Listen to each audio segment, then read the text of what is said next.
Stop right there. I'm calling 911. That's how it started, and maybe how it all ended. I was standing in my own driveway, coffee steaming in my hand, watching this woman, Karen Holbrook, the almighty president of our HOA, dialing the police like she'd just caught a fugitive. She had no idea that the man she was calling the cops on was me, the former director of the FBI. But let's rewind a little. I moved to Silver Ridge Estates because I thought I'd earned peace. After 30 years in the bureau chasing terrorists, laundering rings and ghosts in suits, I just wanted quiet. A garage, a maple tree, a '74 Norton motorcycle that needed fixing. That's all. No politics, no power plays, no files marked confidential. Just wrenches, coffee, and old rock music. Silver Ridge looked perfect: postcard lawns, beige houses, and neighbors who waved exactly long enough to look friendly. The kind of place that sold order as a lifestyle. Then on my second day, she showed up, Karen Holbrook. Mid-50s hair lacquered into submission smile, sharp enough to open mail. She carried a binder thicker than a Bible and said, "Welcome to Silver Ridge. We value neighbors who value standards." Standards. I should have known that was her favorite word. She pointed at the garage and said, "Residents are expected to keep projects tidy and private." Then she slipped a pamphlet into my door crack titled, "Keep Silver Ridge Safe." Her number was circled in pink highlighter right next to the words, "Report issues 24/7. At first it was funny. A yellow note on my trash can. Lid not fully closed. Another taped to the mailbox. Watering lawn at noon may cause sunburn to grass. And of course my favorite garage door closed too long. Guideline is 15 minutes. I started taping her notes above my workbench like trophies. But it didn't stay funny. Every time I stepped outside, I could feel her eyes on me or her phone camera. Silver Ridge wasn't a neighborhood anymore. It was a stage, and Karen was the director. Then came the confrontation. It was raining that afternoon. I had the garage door down just halfway to keep the humidity low while soldering a wire. When I opened it again, she was standing there, stopwatch in hand, like she was timing the Olympics of pettiness. 20 minutes, she said.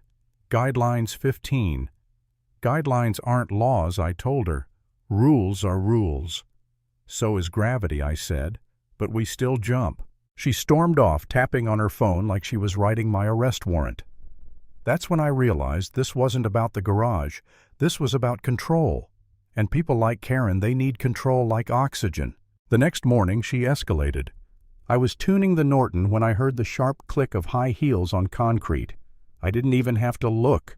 I could feel the tension coming up the driveway.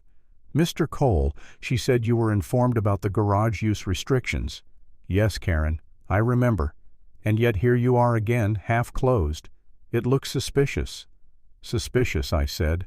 "I'm fixing an engine, not building a submarine." There have been reports, she continued, of late-night activity. Possible business operations. UPS deliveries, I said. Or raccoons. She didn't laugh. Karen never laughed. Instead, she lifted her phone and pointed it like a weapon. "Step back from the garage. I need to record this properly." "Karen, I said you're filming a man fixing a carburetor. You don't need evidence, you need a hobby." That's when she snapped. "Stop right there. I'm calling 911. And she did. She told dispatch that I was barricaded inside my garage, possibly armed, possibly dangerous. I actually laughed softly because I knew exactly how this was going to go. 5 minutes later, sirens echoed through the cul-de-sac. 2 police SUVs rolled in, lights flashing.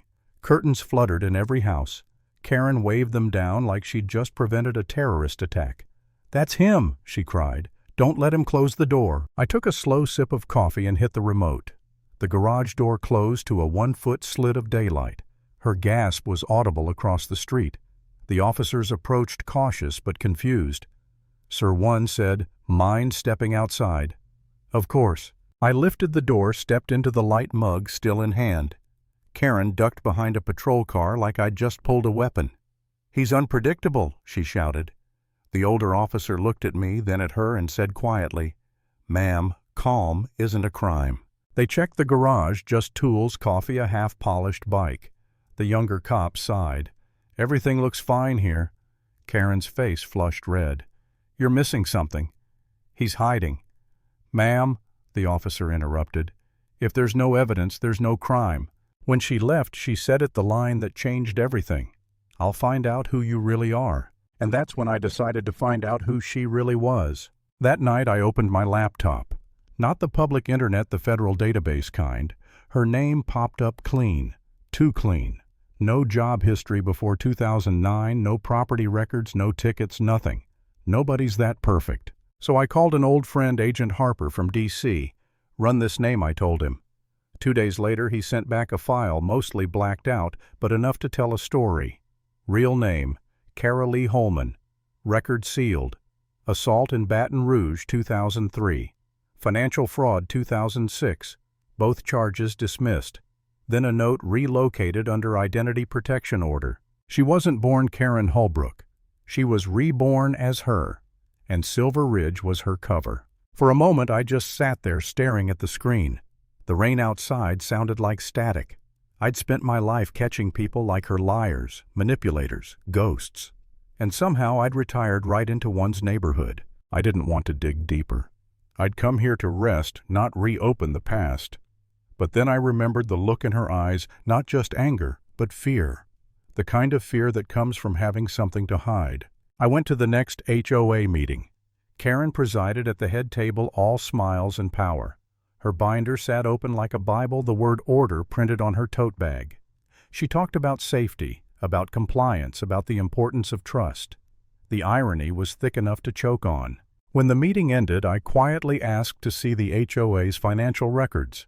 Her eyes narrowed. "Transparency is handled internally," she said. "By you." "By leadership," she corrected. That night I found the clause she'd overlooked, Section 12.4. Any member may request access to association expenditure records with 72-hour notice. So I emailed her. "In the spirit of transparency, I'd like to review the last 2 years of HOA financials. I'm sure you'll agree this demonstrates our shared commitment to order." She replied 15 minutes later, "Your tone is noted." 3 days later I showed up at the clubhouse. She had a pile of binders waiting, pristine to pristine. The pages smelled of fresh ink. Half the invoices were for companies that didn't exist. I knew that smell. I'd seen it in money laundering cases. I smiled politely, thanked her for her organization, and left. That night Harper confirmed my suspicion. 5 of the listed contractors were fake. 3 linked to a P.O. box in Arizona. 1 tied directly to the Ridgewell Order, a domestic hate group her brother was part of. Karen was running a laundering loop through the HOA. The next morning I found another envelope taped to my garage, violation notice, harassment of HOA president. I almost laughed. She was trying to preemptively build her defense, so I built my trap. I placed a USB drive on my workbench labeled Grant Reports. Inside it was a harmless decoy, just one document titled Audit Summary, Sunline Community Initiative, embedded with a tracker. Then I left the garage door open just wide enough. That evening my server pinged. Someone copied the file from the HOA office computer. She took the bait. 2 days later she showed up again, screeching into my driveway in her white Lexus, waving papers like a warrant. "You think you're clever, planting fake evidence to frame me." I brushed sawdust off my shirt. "That's a serious accusation, Karen. You hacked the HOA files." "How would I know what's in them unless you looked?" Her face drained of color. She stammered, reached for her phone, and screamed, "I'm calling 911 again." "Perfect," I said. "Let's make it official this time." When the police arrived, I greeted them calmly, recording in hand. One of the officers, Lane, recognized me. He'd sat in my federal briefings years ago. He gave a subtle nod. "Everything okay here?" he asked. "Depends who you ask," I said. "She claims I hacked her, but maybe she can explain how she found my data on her device." Karen blinked. "That's not—" "I didn't," Ma'am, Officer Lane said. "Do you have the device?" "Yes, but those are fabricated." "Then you won't mind if we take a look?" Her voice cracked. "This is harassment, ma'am. Please hand over the phone." She did, and within minutes Harper's tracker confirmed it. The file was copied from my USB, time-stamped, verified, and transferred to her HOA computer. Game over. "You set me up," she whispered. "No," I said quietly. "You set yourself up. I just gave you the chance." The next morning, unmarked cars rolled into Silver Ridge. Federal agents stepped out crisp and silent. Karen walked onto her porch in that same pink blazer confusion turning to rage. When they cuffed her, she shouted about bylaws and conspiracies.